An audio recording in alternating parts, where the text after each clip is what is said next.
Face à une douleur, face à peut-être un stress, de l'anxiété, une maladie éventuellement chronique, tu vas peut-être essayer de mettre en place tout un tas d'outils, des pratiques comme des postures, des respirations, des méditations, j'en passe, peut-être des pratiques de psychologie positive, de TCC, etc. Et tu as beau accumuler ces outils qui pourtant apparaissent miraculeux et super efficaces pour tout un tas d'autres personnes, pour toi, ça ne fait rien. Alors, je comprends ce qui se passe puisque je suis passée par là. Et en fait, je viens de devoir, les semaines précédentes, revenir à une phase comme ça où ces outils, à un moment, c'était trop pour moi et finalement ne fonctionnaient plus pour moi. Qu'est-ce qui s'est passé? Puisqu'aujourd'hui, je suis professeure de yoga, donc on se dit qu'à un moment donné, normalement, les respirations, je sais à peu près m'en servir, etc. J'ai compris comment ça fonctionnait. Et pourtant, là, j'ai dû mettre une pause dans ma pratique. Donc, les outils sont efficaces à condition de pouvoir les faire d'une certaine manière. Quand j'ai commencé le yoga, c'était merveilleux. Ma santé allait plutôt bien, j'avais déjà quelques effets de certaines choses, mais ce n'était pas encore vraiment chronique et vraiment aussi présent dans ma vie que ça l'a été après. Je trouvais ça tellement merveilleux que je me lance dans une formation prof de yoga, plus de 150 heures par semaine sur 4 ans, les pratiques personnelles, les apprentissages à mettre en place à côté, etc.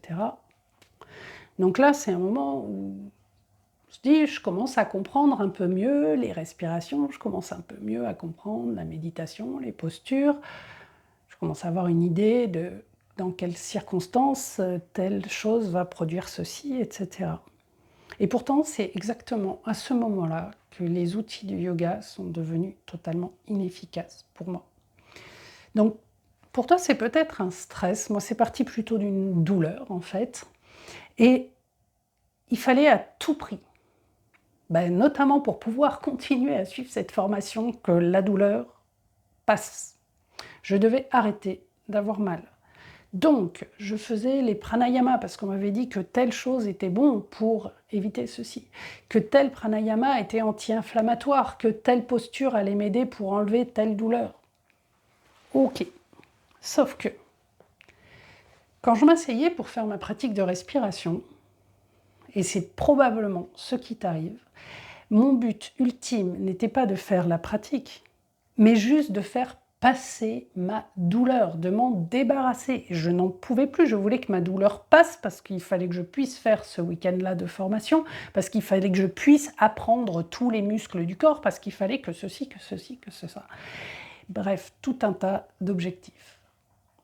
Et évidemment, je rentrais dans ma pratique en mettant mon corps dans un état d'alerte totale. Au lieu d'activer le parasympathique, le mode repos où le corps se régénère, se récupère, j'augmentais encore le mode sympathique, je m'y enferrais même dans les pratiques de yoga, ce qui est évidemment tout l'inverse de l'idée de ces pratiques, puisque même si on active le système sympathique, notamment dans des salutations au soleil, qui sont plutôt dynamiques, etc., il y a un côté sympathico-tonique au yoga.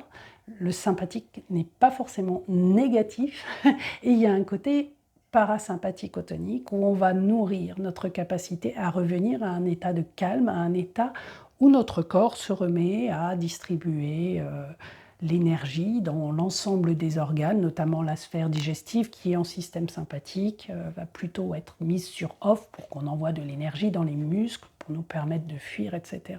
Sauf que là, ce que j'étais en train de fuir, c'est pas quelque chose que je pouvais fuir. C'était ma douleur. Cette douleur, elle était en moi, donc je peux toujours envoyer de l'énergie dans mes cuisses pour courir loin, me figer totalement dans mon lit pour essayer d'éviter le train qui passe devant, mais ça ne marche pas puisque la douleur, elle est là. Donc, si j'entre dans ma pratique de yoga dans un mode lutte, elle n'a plus aucune efficacité. Et donc, avant toute pratique, il y a deux choses qui sont vraiment indispensables. La première, c'est l'acceptation. Donc ce terme, j'ai entendu une de mes élèves qui m'a dit que la première fois qu'on lui avait parlé de ça, elle avait eu envie de péter la gueule à la personne qui lui a dit ça. Donc, non, ce n'est pas un gros mot. mais c'est vraiment quelque chose d'essentiel. L'acceptation, c'est tout sauf la résignation. L'acceptation, c'est dire « Ok, il y a cette chose-là qui est là. C'est une chose sur laquelle je ne peux pas agir. Et Dieu sait s'il y a des choses qui peuvent survenir dans notre vie sur lesquelles on n'a pas d'influence. Maintenant, j'accepte cette part, je reconnais qu'elle est là. Comment je peux faire avec? Et là, on revient dans la vie. Et vraiment, pour moi, c'est vraiment une histoire de retour à la vie, cette phase d'acceptation. C'est « ok, j'ai mal, ok, j'ai cette limite, et avec ça, quels sont mes possibles ?» Et là, on se réouvre aux possibles.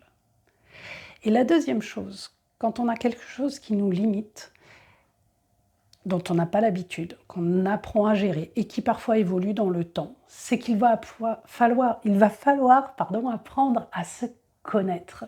Et ça, en yoga, on appelle ça Svadhyaya, la connaissance du soi. Et c'est vraiment quelque chose d'essentiel. Parce que quand la douleur ou l'inflammation ou les traitements n'ont pas toujours le même effet néfaste sur notre corps, ne nous imposent pas les mêmes limites, etc., on va avoir envie, les jours où tout va bien, de foncer, d'en faire 10 fois trop. J'ai pas pu courir pendant une semaine, mais là, je pars faire 30 km. Sauf que ça allait bien, mais on en a trop fait par rapport à notre possibilité du moment. On va augmenter l'épuisement et on risque de retomber dans une phase encore plus compliquée après. Apprendre à accepter aussi d'en faire moins les jours où on ne peut pas pour pouvoir aussi en faire plus les jours suivants. Et arriver à doser pour quand même en faire assez.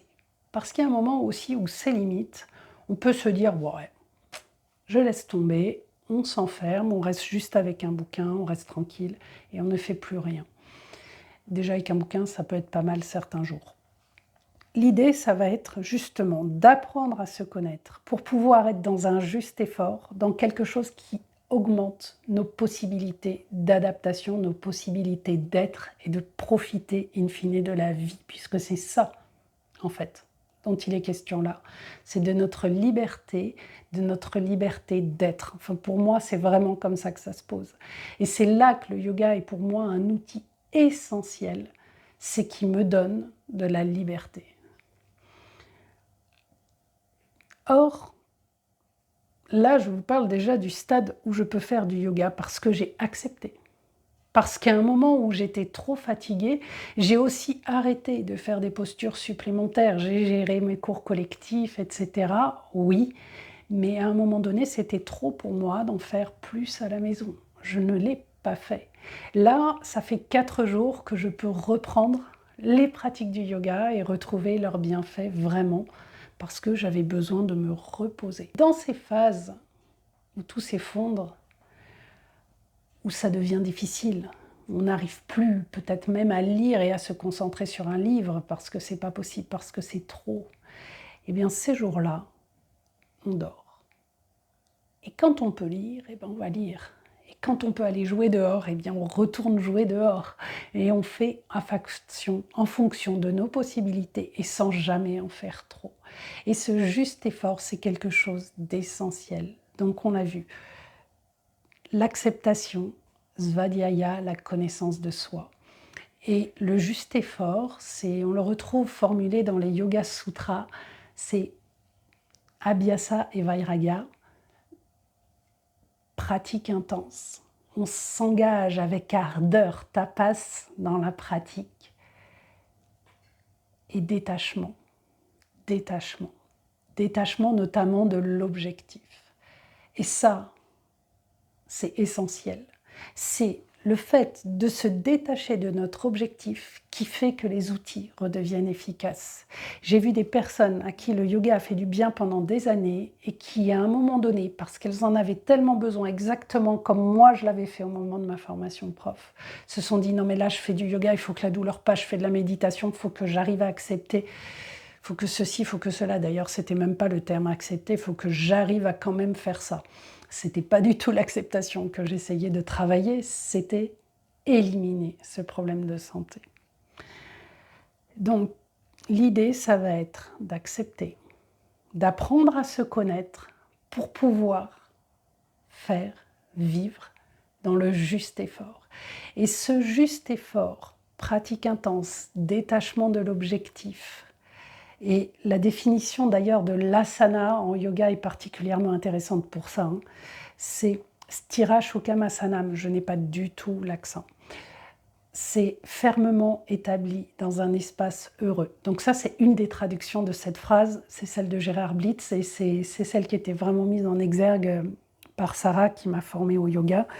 Et vraiment, c'est vrai que fermement établi dans un espace heureux. Et là, on retrouve les éléments qu'on a vus avant. Bien sûr, il y a encore tout un tas d'autres aspects du yoga qui vont nous aider, et ça ne se transmet pas comme ça du jour au lendemain en 2 secondes, et ça demande une pratique à un moment donné et un accompagnement. Donc, si vous essayez des outils du yoga uniquement en ligne, trouvez un prof de yoga à côté de chez vous. Si vous voyez que les outils ne marchent plus, trouvez une personne qui est en mesure de vous accompagner, parce que c'est ça qui fait toute la nuance. J'ai des élèves qui font les vidéos que je propose sur YouTube pour qu'elles soient extrêmement efficaces, puisqu'ils savent pourquoi ils font ça, etc. Mais par contre, si vous n'avez aucune idée de la portée de ces outils et de la manière de s'y engager, ce sera beaucoup plus difficile de leur donner une portée réelle et toute leur puissance.